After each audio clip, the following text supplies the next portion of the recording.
بسم اللہ الرحمن الرحیم۔ السلام علیکم۔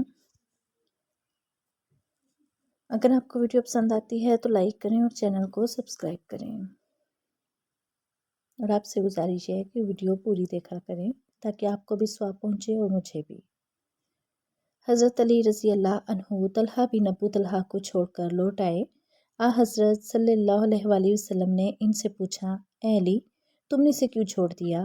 انہوں نے عرض کیا، اللہ کے رسول، اس نے مجھے خدا کا واسطہ دے کر رحم کی درخواست کی تھی۔ آپ صلی اللہ علیہ وآلہ وسلم نے ارشاد فرمایا، اسے قتل کر آؤ۔ چنانچہ حضرت علی رضی اللہ عنہ گئے اور اسے قتل کر ڈالا۔ اس کے قتل کے بعد مشرکوں کا پرچم اس کے بھائی عثمان بن ابو طلحہ نے لے لیا۔ اس کے مقابلے پر حضرت حمزہ رضی اللہ عنہ آئے۔ انہوں نے اس کے نزدیک پہنچتے ہی تلوار کا وار کیا۔ اس وار سے اس کا کندھا کٹ گیا، وہ گر پڑا، اور دوسرے وار سے انہوں نے اس کا خاتمہ کر دیا۔ اب طلحہ کا بیٹا مصافِ آگے آیا بڑھا۔ حضرت عاصم بن ثابت بن ابو الفلاح رضی اللہ عنہ نے اس پر تیر چلایا، وہ بھی ہلاک ہو گیا۔ اس کے بعد اس کا بھائی حارث میدان میں نکلا۔ حضرت عاصم رضی اللہ عنہ نے اسے بھی طاق کر تیر مارا، وہ بھی مارا گیا۔ ان دونوں کی ماں بھی لشکر میں موجود تھی، اس کا نام سلافہ تھا۔ اس کے دونوں بیٹوں نے ماں کی گود میں دم توڑا۔ مرنے سے پہلے سلافہ نے پوچھا، بیٹے، تمہیں کس نے زخمی کیا ہے؟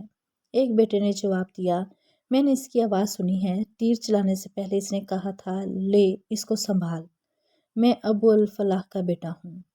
اس جملے سے سلافہ جان گئی کہ وہ تیر انداز حضرت عاصم بن ثابت رضی اللہ عنہ ہیں۔ چنانچہ اس نے قسم کھائی، اگر عاصم کا سر میرے ہاتھ لگا تو میں اس کی کھوپڑی میں شراب پیوں گی۔ ساتھ ہی اس نے اعلان کیا کہ جو شخص بھی عاصم بن ثابت کا سر کاٹ کر لائے گا، میں اسے 100 اونٹ انعام میں دوں گی۔ حضرت عاصم رضی اللہ عنہ اس جنگ میں شہید نہیں ہوئے۔ یہ واقعہ رجی بن شہید ہوئے، جس کا ذکر آپ وقت پر آئے گا انشاءاللہ۔ ان دونوں کے قتل کے بعد ان کے بھائی کلاب بن طلحہ نے پرچم اٹھا لیا۔ اسے حضرت زبیر رضی اللہ عنہ نے قتل کر دیا۔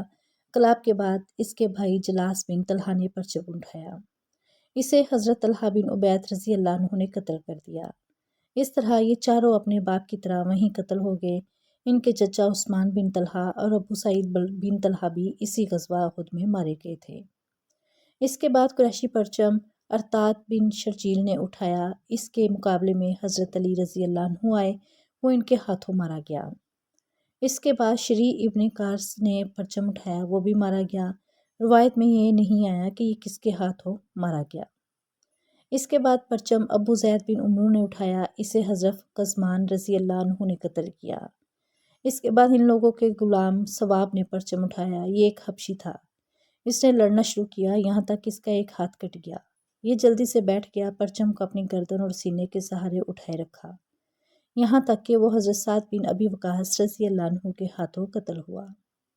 اب عام جنگ شروع ہو گئی، دونوں لشکر ایک دوسرے پر پوری طاقت سے حملہ آور ہوئے۔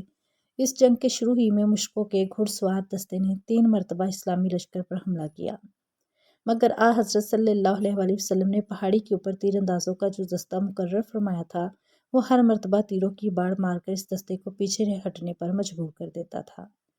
مشرکین تینوں مرتبہ بدحواسی کے عالم میں پیچھے ہٹنے پر مجبور ہوئے۔ اس کے بعد مسلمانوں نے مشرکوں پر بھرپور حملہ کیا۔ یہ حملہ اس قدر شدید تھا کہ مشرکوں کی طاقت کو زبردست نقصان پہنچا۔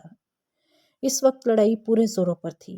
مشرکوں کی عورتوں میں ہندا بھی تھی، یہ ابو سفیان کی بیوی تھی، اس وقت تک کہ اسلام نہ لائی تھی اور مسلمانوں کی سخت ترین دشمن اور بہت تند مزاج تھی۔ انہوں نے اپنے ہاتھوں میں دف لے لیا اور ان کے ساتھ دوسری عورتیں بھی تھیں، انہوں نے بھی دف لے لیے۔ اب سب مل کر دف بجانے لگی اور گیت گانے لگی۔ یہ قدم انہوں نے اپنے مردوں کو جوش دلانے کے لیے اٹھایا۔ ادھر حضرت صلی اللہ علیہ وآلہ وسلم نے ابو دجانہ رضی اللہ عنہ کو جو تلوار عطا فرمائی تھی، انہوں نے اس کا حق ادا کر دیا۔ حضرت زبیر بن عوام رضی اللہ عنہ فرماتے ہیں کہ جب آپ صلی اللہ علیہ وآلہ وسلم نے اعلان فرمایا تھا کہ اس تلوار کا حق کون ادا کرے گا، تو میرے 3 مرتبہ تلوار مانگنے کے باوجود آپ نے وہ تلوار مجھے مرحمت نہ فرمائی، حالانکہ میں آپ کا پھوپھی زاد تھا۔ پھر آپ صلی اللہ علیہ وآلہ وسلم نے تلوار ابو دجانہ کو دے دی، تو میں نے دل میں کہا، دیکھتا ہوں کہ یہ اس تلوار کا حق کس طرح ادا کرتے ہیں۔ اس کے بعد میں نے ان کا پیچھا کیا اور سائے کی طرح ان کے ساتھ لگا رکھا۔ میں نے دیکھا انہوں نے اپنے موزے میں سے ایک سرخ رنگ کی پٹی نکالی۔ اس پٹی پر ایک طرف لکھا تھا اللہ کی مدد اور فتح قریب ہے، دوسری طرف لکھا تھا جنگ میں بزدلی شرم کی بات ہے، جو میدان سے بھاگا وہ جہنم کی آگ سے نہیں بچ سکتا۔ یہ پٹی نکال کر انہوں نے اپنے سر پر باندھ لی۔